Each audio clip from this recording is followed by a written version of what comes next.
They have to accept that there's someone greater than themselves. And codependents have to do the same thing. And we just ultimately have to believe that God is God and we are not God. Because codependency tells us that we can fix, control, or manage somebody else. And that's the sickness behind it, because you can't do those things and you'll drive yourself crazy trying. Some experts chase attention, but the smart ones build authority. You're listening to the Authority on Demand podcast, where credibility becomes your competitive advantage. Every week, we're pulling back the curtain on how founders and leaders turn expertise into inbound demand through books that position, media that converse, and strategies that actually move the needle. I'm Danielle Hutchinson, your host and Chief Creative Officer at Authority on Demand. Now, let's turn your authority into leverage. Hello, everybody, and welcome to another episode of the Authors on Mission podcast. So, what if I told you that some of the most powerful voices in Christian literature today aren't coming from seminary halls or corporate boardrooms, but from the raw, unfiltered experiences of somebody who's been through hell and chose to build heaven anyway? On today's episode, we are chatting with Stephanie Jordan, a motorcycle riding, 5-kid raising, boundary setting warrior who's turned her deepest wounds into weapons of healing for others. She's not your typical Christian author. She's survived so much in her life, but what makes her story extraordinary is that she's taken every blow and transformed it into ministry gold.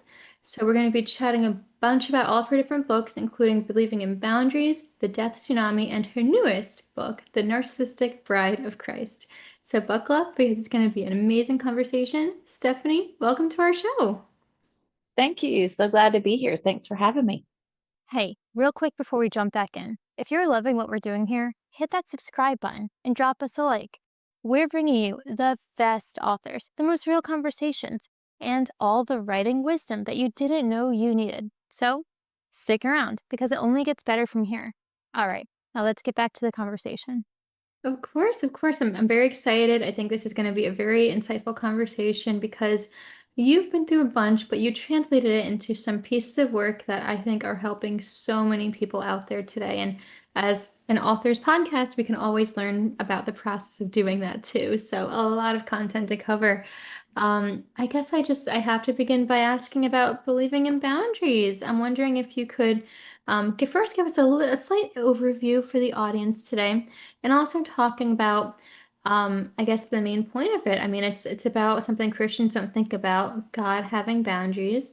Where did this all come from? So I came into adulthood as a total disaster. I had no idea about boundaries, codependency, any of that sort of stuff. And when I was 21, I married an alcoholic. And we were punk rockers, like I just thought he would grow out of it, right? I didn't know anything about alcoholism. I was raised by teetotalers. They did not drink, do drugs, smoke cigarettes, anything. So I hadn't been exposed to that. And I just thought people just stopped doing it. I didn't know anything about addiction. And he ended up beating me up when I was pregnant with my oldest son. And so I separated from him then, and I tried to work the marriage out for 2 years, but he was never going to sober up. And I still didn't know I was sick. I didn't know that I was part of the problem. And then 2 years after, I told God, I said, look, I married this man. If you want me to be married to him for the next 40 years of my life, I will. But if you can find it in your grace and mercy, please deliver me from this marriage. And 2 years after we separated, God delivered me from that marriage. And he called me into my marriage with my second husband. And Jay, we had a ministry together when we got married called Riot, which stands for Reaching Into Our Territory. We were doing like punk rock ministry, homeless ministry, all of this sort of stuff. And we got pregnant 3 weeks after we got married. And because of the trauma with my ex, I was very scared, right? And I didn't know how to translate that. And ultimately, he ended up having a relapse on drugs after our daughter was born. And that began a journey of learning that I was part of my own problem and being a codependent, and that I was a controlling codependent. And I thought if I could just have control, that it would be fine. And so that began the journey in my early 20s. And I wrote Believing in Boundaries about 20 years after I first started understanding about boundaries and how they work. And I think that we don't look at God as though he has boundaries, right? We look at God as like he's just open and he's love, because that's what we want to accept. But he says, no, you have to turn and repent. You cannot be in relationship with me and relationship with the world. That's a Yeah. boundary. Yeah. Well, first off, thank you for sharing that story. I'm sure it does not get easier. Every time you talk about it, it has to be challenging, but it's very worth sharing because others can learn from from your experiences as well. And one thing that you mentioned. Mistakes is an apt term as well. You just I was about to say that, but yeah, no, we all learn from them, right? And Yeah. one thing that I thought was interesting is when you write in your book that somebody might die in their behavior, and that's very difficult too. I'm wondering, what would you say to somebody kind of going through that? How would you counsel somebody through that based on the book? That is the hardest part of boundaries, Mm, right? Um, but going back to our relationship with God, right? God gives us free will. And with that free will comes with an acceptance that we may never accept him, and that we may never submit to him, and that we will openly choose to not accept our payment in full. The same way that God gives us this ability to have free will, we have to not want to be God in other people's lives and give them free will. We have to be okay. In the same way that when an addict starts recovery, they have to accept that there is a higher power. They have to accept that there's someone greater than themselves. And right. codependents have to do the same thing. And we just ultimately have to believe that God is God and we are not God. Because codependency tells us that we can fix, control, or manage somebody else. And that's the sickness behind it, because you can't do those things and you'll drive yourself crazy trying. Of course, yeah, and I'm assuming that this book also offers like a little bit of guidance going through it to really wake us up to that the meaning behind that too. Yeah. So I give the example of like physical boundaries. Like water has a physical boundary. And if it crosses the boundary, what happens? We end up with damage, right? And so the same thing happens with relational boundaries, that if we don't set the boundary and hold the boundary, damage happens. Yeah, I understand what you mean by that. So, to everybody listening today, to really dive more into this and read about the experiences Stephanie's been through and see how you can use it as a springboard for your own decision making and life moving forward. Believing in Boundaries is on Amazon. You can check it out. But that's not the only book that Stephanie has. We were also going to chat a little bit about the Death Tsunami today, which just in the title itself is very jarring too. I'm curious if you could shine a little bit of light about that. I mean, why the tsunami metaphor? What makes that different from other grief analogies? Let's hear it.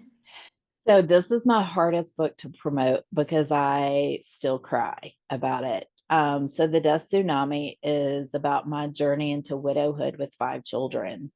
Right. And I use the tsunami analogy because with a physical tsunami, when it comes in, it wrecks everything, right? There is nothing untouched by a tsunami.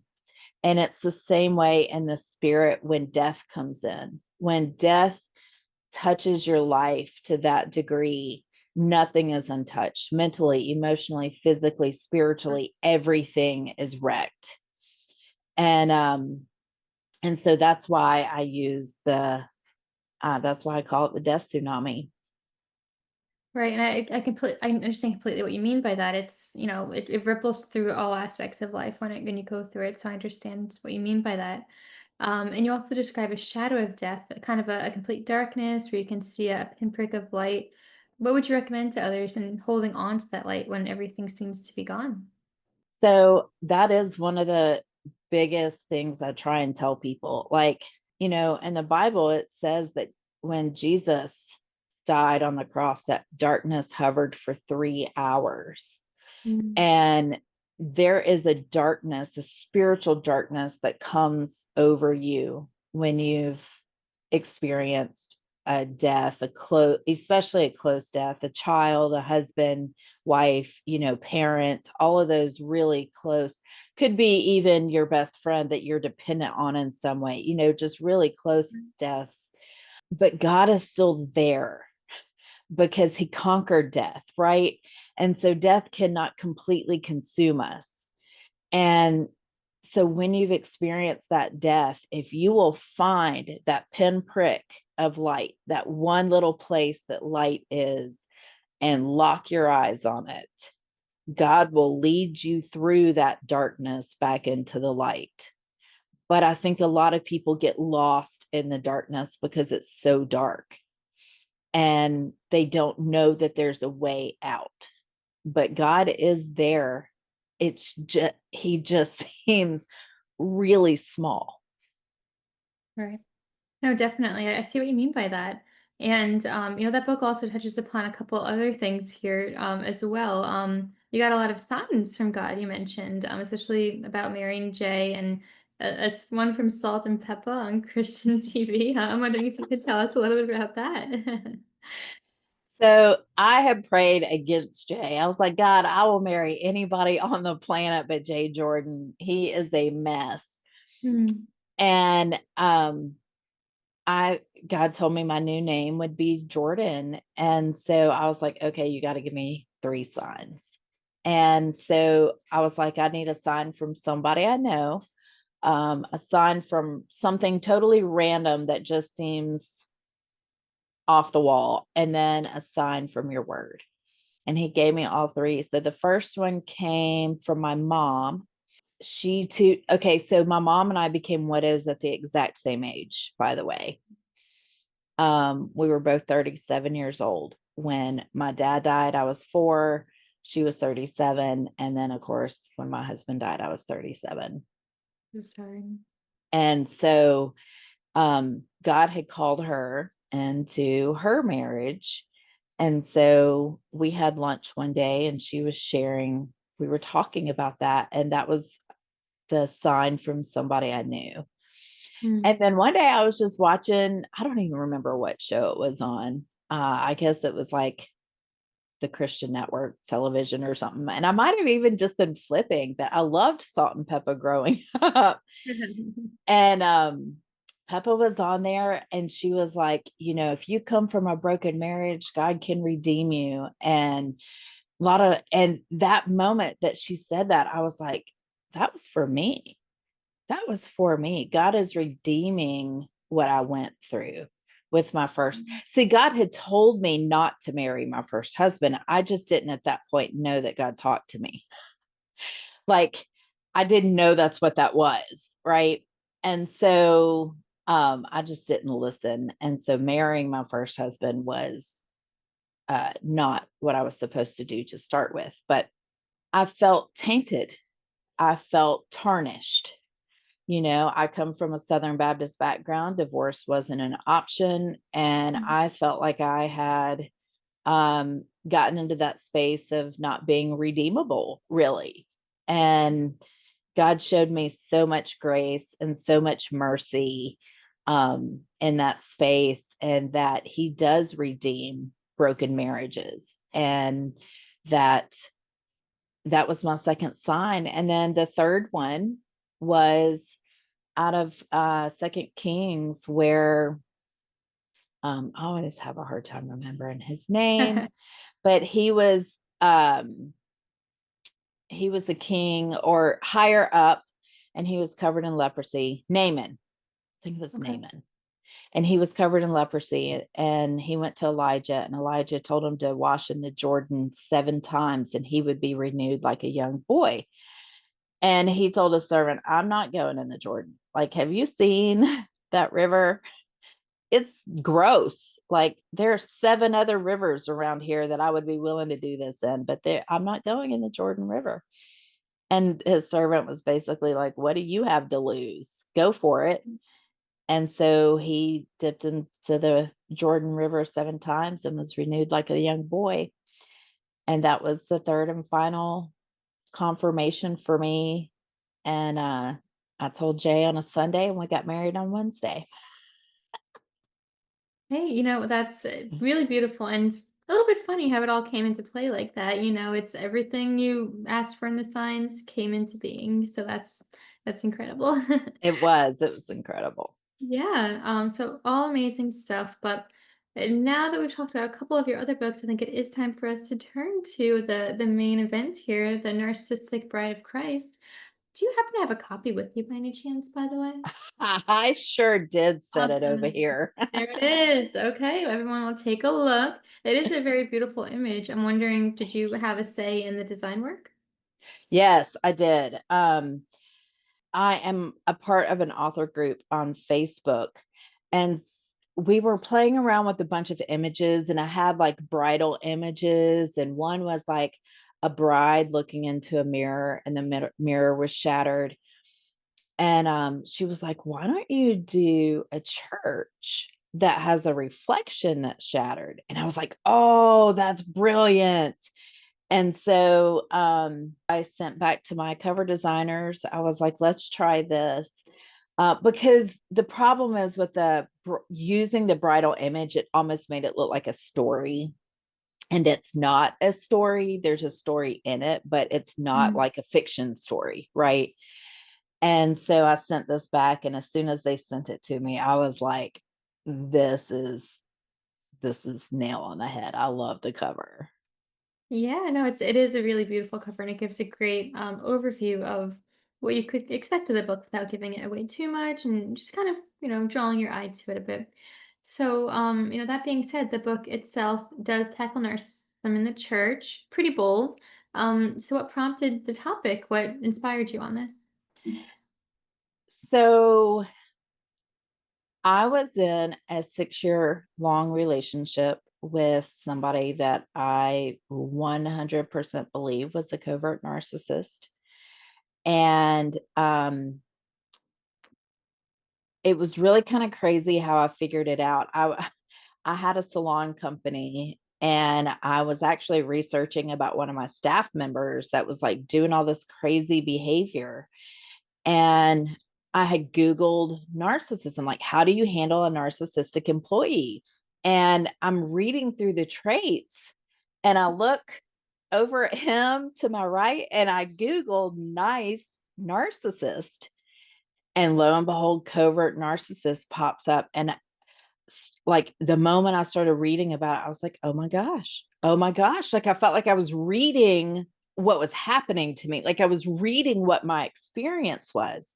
So, needless to say, that was just like the beginning of my kind of rabbit hole into narcissism. And he ended up basically discarding me. It's been 2 years since that happened. And I did a Bible study on my Warrior Women page on Facebook about narcissism in the church. And I took the 13 traits of narcissism and broke them down and was like, this is what we're seeing. This is what we're seeing. And my mom messaged me, and she was like, this should be a book. Like, that's a really good topic. And so that's kind of how it birthed, was from that Bible study. So, in that case, what was the process of writing that like? And I guess in that matter, for any of the books, being that it is such personal topics, what advice would you give anybody who are also talking with such serious topics? So I believe if you are like going through something intense, Hmm. um, it's probably for a reason. And if you can just give voice to it. Um, So my book, I do share some of my experience, and I also share like a broader experience of like what just being in a relationship with a narcissist is like. But that isn't really the focus of the book. The focus of the book is talking about the bride of Christ, right? And how we are acting like a narcissist in relationship to Jesus. And we cannot continue to do it. So each chapter I break down the trait of narcissism. Like the title of the chapter is the topic of narcissism. And then I break down examples of like how the church looks like a narcissist or is operating in that way. And then an antidote at the end of each chapter. So when you're writing about what you're going through, if you're taking it and applying it to something like the church, Mhm. I would say you definitely want God's wisdom and guidance to help you through that. Because when I first started writing this book, I was actually going to use specific examples of things that people had done that were tainting the image of the church. And God said to me, Stephanie, this isn't about shaming anybody. This is about this is about the bride as a whole operating. And Sure. so in my writing process, I mean, I had not started like typing out the book yet. I was just making notes. And I threw away everything that had anything to do with a specific name, pastor, preacher, or anything that I had been researching, because God said that is not what this is about. Right. Well, hey, it's great that you balance all of that and also use God's wisdom too to, guide you through the process and the decision making and the content. But I also noticed that you do blend humor in as well, a little bit, at least with some of the other books. So I guess you would probably agree in saying that laughter is pretty important in healing. Would you agree? Laughter is everything.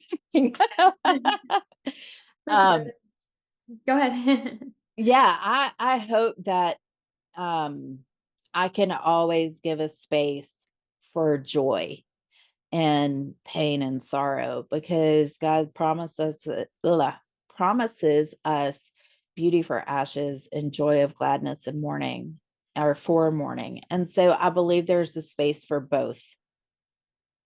Yeah, of course. Yeah, I agree too. And it's a great way to keep the reader hooked and add a little bit of lightheartedness to it as well, even if it is Yes. a very serious topic. So all this being said, if people are inspired by you and want to get to know you and learn a little bit more, how can they best get in touch with you? So my website is www.thestephaniejordan.com. And Mhm. then I'm on all the socials at the Stephanie Jordan. So hit me up, message me. I'm happy to talk and ask questions if I can. So Perfect. All right. Well, you heard that here, everybody. We will put the links in the description box of this podcast today. So when we're all done, you can go ahead and click on over and get in touch. So, all of this being said, then, Stephanie, I'm wondering what bits of wisdom can we leave our audience with today? What can they hold on to as they continue with their day and even with their writing careers? What would you recommend? just keep writing. I've Mhm. written all of my books pretty much between 10 p.m. and 2 a.m. because I was a widow, 5 kids, a salon company. I had busy days, and you just keep writing, keep doing it. Don't give up on the process, because it's worth sharing your story. And even if all you ever do is email it out to people that you know, your story still matters. So just keep writing.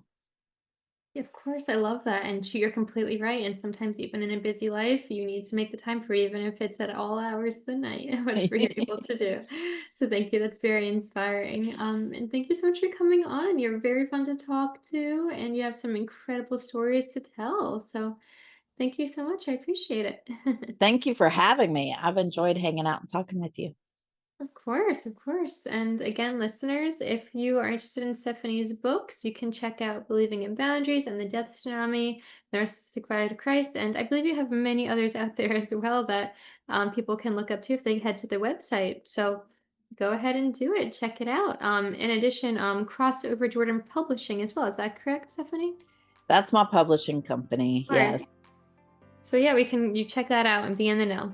And to everybody listening, remember your story isn't yours to live, it's yours to share. So keep writing, keep healing, and keep believing that your story matters, because it absolutely does. We'll see you next time on the Authors on Mission podcast. That's a wrap on another episode of the Authority on Demand podcast. If today's conversation sparked something in you, don't keep it to yourself. Share this episode with a founder or a leader who's ready to stop being the best kept secret in their industry. If you want to turn your expertise into inbound demand, head to authorityondemand.com to see how we help clients go from unknown to in demand. I'm Danielle Hutchinson, and I'll catch you on the next one. Now, go build some authority.